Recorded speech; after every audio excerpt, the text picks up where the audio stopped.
طيب. So I'm going to start inshallah by mentioning a few of the virtues of the month of Ramadan.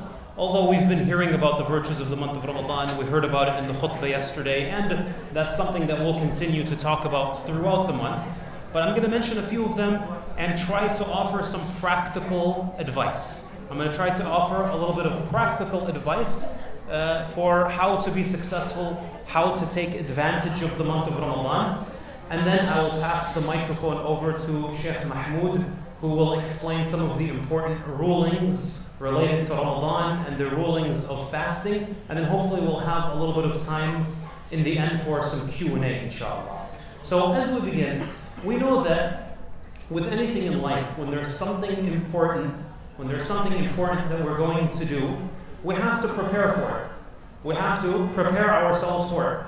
Whether it's something serious or even if it was recreation. If we were going on a trip, if we were going on vacation, we would prepare for the journey.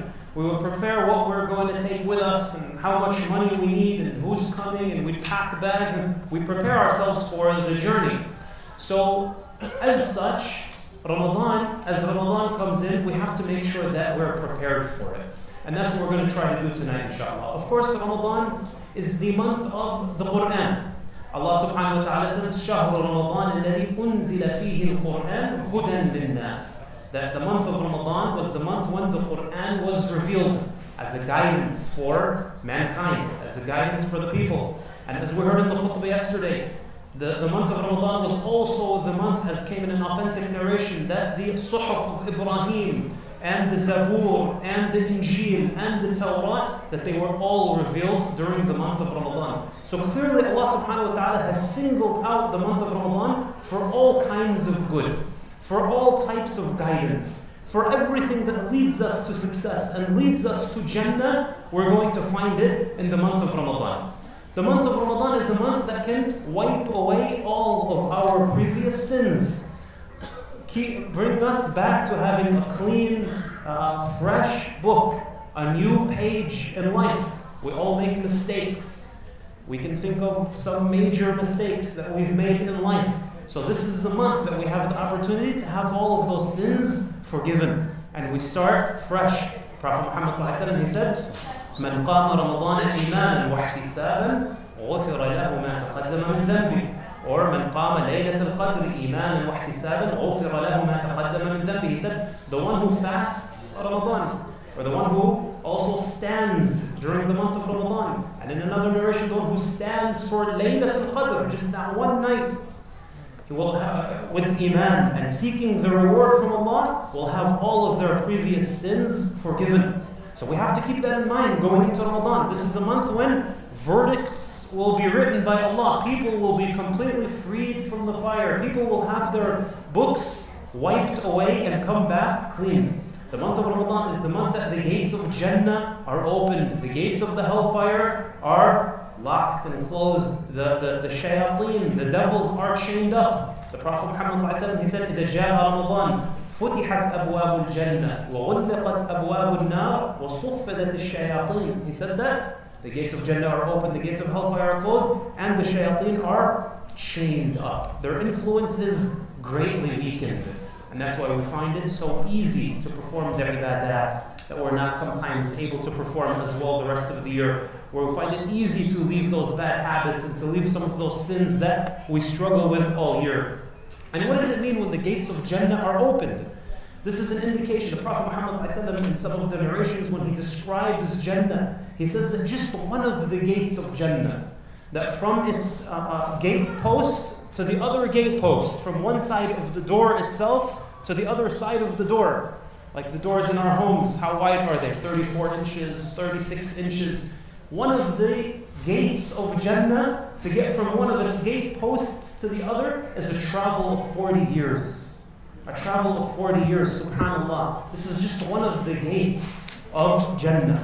So when the gates of Jannah are open, there's an indication there that Allah subhanahu wa ta'ala is making it easy for us to do good, is making it easy for us to be successful. When somebody says, for example, this person has a lot of hospitality, their doors are always open. If you needed some time with Sheikh Mahmoud, or you had some questions, or you needed some counseling, I would tell you, Sheikh Mahmoud is the type of person, his doors are always open. He always makes himself available. So that shows that somebody has that type of hospitality. So we can only imagine that during Ramadan, the gates of Jannah are open.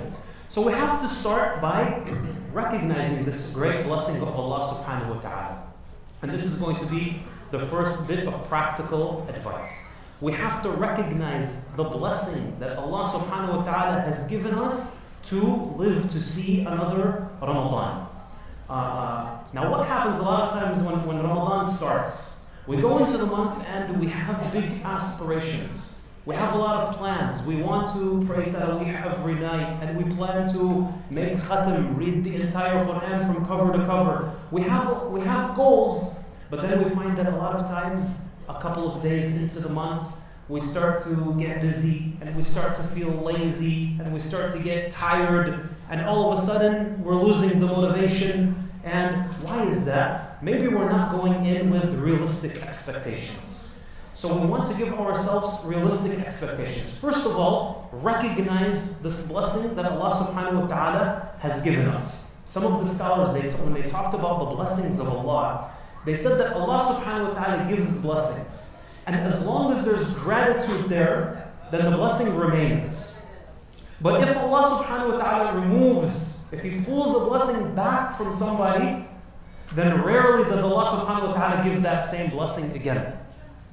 Al-Hasan al-Basri, he said, إِذَا أَنْعَمَ اللَّهُ عَلَىٰ قَوْمٍ سَأَلَهُمُ الشُّكْرِ فَإِذَا شَكَرُوهُ كَانَ قَادِرًا عَلَىٰ أَنْ يَزِيدَهُم وَإِذَا كَفَرُوا كَانَ قَادِرًا عَلَىٰ أَنْ يَبْعَثَ عَلَيْهِمْ عَذَابًا.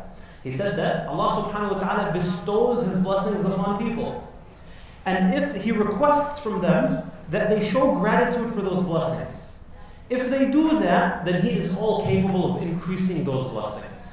But if they deny Allah, if they don't recognize the blessings of Allah subhanahu wa ta'ala in their lives, then Allah subhanahu wa ta'ala is all capable of denying those blessings and sending punishment down upon people. So again, we start by recognizing that living to see this month of Ramadan is a huge blessing of Allah subhanahu wa ta'ala upon us. Now, a few bits of practical advice, inshallah. Number one, beginning with our homes.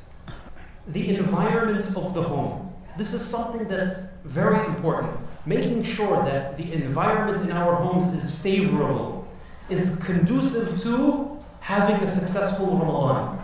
We have to make sure that the environment in our home is a place that protects us, is a place that's free of misguidances, is a place that's free of evils, is a place that is able to produce and raise successful Muslims. This is upon us. It's our responsibility. So we have to prepare the home. We have to make sure that we rid our home of the influences of the shaitan, the influences of evil. Sometimes we find our homes and they're full of the influences of evil. So we have to make sure, we have to take practical steps to make sure the home has that right environment. That environment of tranquility, that place that helps us to worship Allah subhanahu wa ta'ala. Let me give you an example of this, because this is something that we might not often think about. The Prophet Muhammad sallallahu alaihi wasallam, he said, إِذَا دَخَلَ الرَّجُلُ بَيْتَهُ فَذَكَرَ اللَّهَ عِنْدَ دُخُولِهِ وَعِنْدَ طَعَامِهِ قَالَ الشَّيْطَانُ لَا مَبِيتَ لَكُمْ وَلَا عَشَاءَ. When a person enters their home, and they do what? They remember Allah. They say Bismillah. They say Salam to the people of the house. They enter their home while remembering Allah, and before they eat, what happens? A shaitan turns to the other shayateen and he says to them, you have nowhere to sleep here tonight, and you have nothing to eat. Meaning what? That environment becomes inappropriate. It becomes unwelcoming and uninviting to the devils, to the shayateen. So this is something that's very important. If the house is going to be filled with the remembrance of Allah and freed from other influences, then it becomes a place where the ibadah is going to be successful, where the barakah from Allah is going to dwell and exist. But as we all know, if every time we're entering our home, we're what? We're on the phone. going in and out. We forget to remember Allah. And then you enter the home, what do you find? The TV is on 24 hours a day. Whether somebody's watching it or not, it has to be on all the time, right? There's one person in every corner of the house on a different device. Allah knows what's playing on each one of them. Is that going to be the environment that the malaika are going to enter and the barakah of Allah subhanahu wa ta'ala is going to descend upon? Obviously not. So we have to take that into strong consideration going into Ramadan. Prophet Muhammad sallallahu alaihi wasallam, he says, مثل بيت يذكر الله فيه ومثل بيت الذي لا يذكر الله فيه مثل الحي والميت. The example, the parable, the similitude, the comparison between the house where Allah is remembered and a house where Allah is not being remembered is like the difference between the living and the dead. Like the difference between the living and the dead. One of them is spiritually alive and one of them is spiritually dead. Okay, so a few more pieces of practical advice going into Ramadan, inshallah. Number one, we want to try to master the basics during Ramadan. Okay, it doesn't sound very exciting, but we need to master the basics. Basically, you already know what you need to do to be successful in Ramadan. There's nothing really new here, but you have to be consistent doing those things. As we know, the most beloved of deeds to Allah are the ones that are what? Consistent. أَدْوَمُهَا وَإِن قَلْ. Even if they're small, but they're consistent, these are the most beloved of deeds to Allah subhanahu wa ta'ala. Let me give you an example. When you find out that somebody he's driven his car for 400,000 miles, 500,000 miles. So you ask the person, what did you do? How did you take care of the car to cause it to survive for that long? What's the first thing the person would say? I changed the oil every so-and-so. I made sure to get tune-ups. I took care of the car. It's very basic things, right? It's not something that, it's not a big surprise. It's not something that's magic. But the person did the basic things and he continued to do that consistently. Okay, so that's the first thing that we want to try to do during Ramadan. We want to be consistent doing the most important of things. The Prophet Muhammad ﷺ, he said, for example, اتَّقِ الْمَحَارِمْ تَكُنْ أَعْبَدَ النَّاسِ. If you avoid the major sins, if you avoid sins, you will be the best of the worshippers. You're the best of them. Just avoid the major sins. Avoid the clear sins, and you're the best of the worshippers. So obviously we have to have that intention. Praying the nawafil. Praying the extra prayer, the sunnah. It's not something difficult. 2-3 minutes before the salah, after the salah, pray the nawafil. Make sure that during Ramadan, you're not missing the sunnah. You're not missing those nawafil. Reading the Quran, of course. Be consistent. Be consistent. When we ask somebody who's half of the Quran, how did you memorize the Quran? It's consistency. Every day I memorized a couple of ayats. Every day I reviewed 5 pages and then 10 pages. And then after a couple of years passed, they became hafaz. So we have to have that consistency. So that's number one. As they say, master the ordinary to become what? Extraordinary. You have to master the ordinary things first. So that's the first piece of advice. Number 2, be realistic with yourself. You have to be realistic. We know that Ramadan is coming and it's going to be the long summer days and it's going to be hot and dry. We know that. Now the first good news there is what? Since the day is long and we're fasting for 15, 14, 16 hours a day, then that entire period of time you are worshipping Allah. You're in a state of ibadah for that 15 or 16 hours. So even if you didn't do much more than that, you're already worshipping Allah for 15 or 16 hours out of the day. So now you have to set some realistic goals for yourself. Maybe, for example, during the week, you're working 9 to 5, right? So you don't have a lot of extra time. So maybe during those days, your goal is simply to read a few pages from the Quran a day and to attend the Taraweeh. That's realistic. So have that realistic goal. Maybe on the weekend you have more time, so you're able to read a juz'u. You're able to read 2 juz'u from the Quran each day on the weekend to make up for those weekdays, for example. So be realistic with yourself. Set goals that you can meet. Because if somebody sets goals way above what they're capable of, then a couple of days pass and I'm not meeting those goals, then what happens? I give up on everything. Now, 3 days into Ramadan, I'm no longer even picking up the Mus'haf anymore or trying to read it. Maybe, for example, you can take some of your vacation time during the end of Ramadan, during the last 10 days, if you have some vacation time saved up. Maybe you can take that time during those last days of Ramadan to take advantage, to make i'tikaf, to increase in ibadah. This is a sacrifice for the sake of Allah. People usually save their vacation days for, Disneyland and this and that. So if you use that time for the sake of Allah subhanahu wa ta'ala, this is a sacrifice that you're making. This is something that Allah subhanahu wa ta'ala will reward you for. Another thing, during lunchtime, right? Everybody that has a job knows that you have a lunch break, an hour and a half, whatever it is. So obviously you're not going to be eating during that time.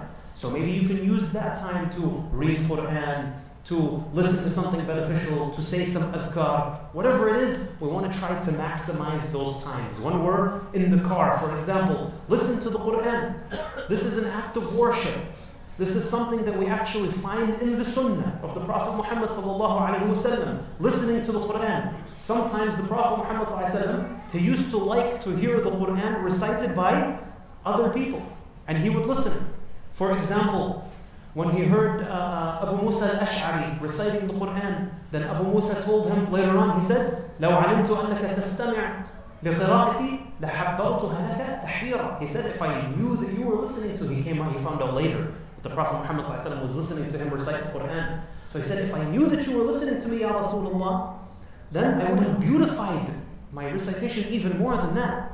Right? And the Prophet Muhammad ﷺ, he used to ask Ibn Mas'ud radiallahu anhu to recite the Quran to him. And Ibn Mas'ud would say, أقرأ عليك وعليك أنزل. You want me to recite to you when the Quran was revealed to you and you're asking me to recite to you?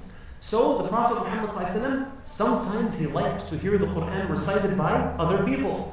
So even listening to the Quran in the car, for example, at home, whatever it is, this is an act of worship, and this is something that we find in the Sunnah of the Prophet Muhammad sallallahu alaihi wasallam. Another piece of advice, try during Ramadan to take advantage of the morning time. Try to take advantage of the morning hours. The Prophet Muhammad sallallahu alaihi wasallam, he said, إِنَّ هَذِهِ الْأُمَّةِ بُورِكَ لَهَا فِي بُكُورِهَا. He said that for this ummah, for the Muslims, barakah has been placed in the morning hours, in the morning part of the day. And even science and psychology, and it all verifies what? That people who take advantage of the morning time, they get better grades and they have better health and they have less stress and whatever you're looking for. You'll find success when you try to take advantage of the morning time. So you're going to be awake anyway for suhoor. Right? All of us, none of us are going to miss suhoor, of course, without question. So what if we try to pray 2 rak'at before the adhan of Fajr? That's going to be part of Qiyam al-Layl. If we try to pray after the suhoor or before the suhoor, 2 rak'at before the adhan of Fajr comes in, these 2 rak'at will be counted as part of your Qiyam al-Layl. Or if you're able to do it consistently, you might even delay witr until that time and make it the last of your prayers. And then after Fajr, of course you're going to be praying Fajr on time in Ramadan. Nobody's going to miss Fajr inshallah because you're going to have been awake for suhoor. So you pray Fajr, and then after Fajr, you take advantage of that time. You sit down and read something from the Quran. You say the morning adhkar, and we try to do that consistently during Ramadan. And one more thing inshallah, the Taraweeh. The Taraweeh, we might overlook it. We might, think it's not a great act of worship. It's something that we commonly do. But even if that's all you did, if all you did was fast the day and then you prayed Taraweeh at night, the Prophet Muhammad ﷺ, he said, مَنْ قَامَ مَعَ الْإِمَامِ حَتَّى يَنْصَرِفْ كُتِبَ لَهُ قِيَامُ لَيْلَةٍ. The one who prays with the Imam until the Imam is finished praying, he stays with the Imam until the Imam is finished, it will be written for him as if he stood the entire night in prayer. As if he stood one whole night in prayer. So don't belittle doing those things. So again, I'll close with that inshallah so we can hear from Sheikh Mahmoud.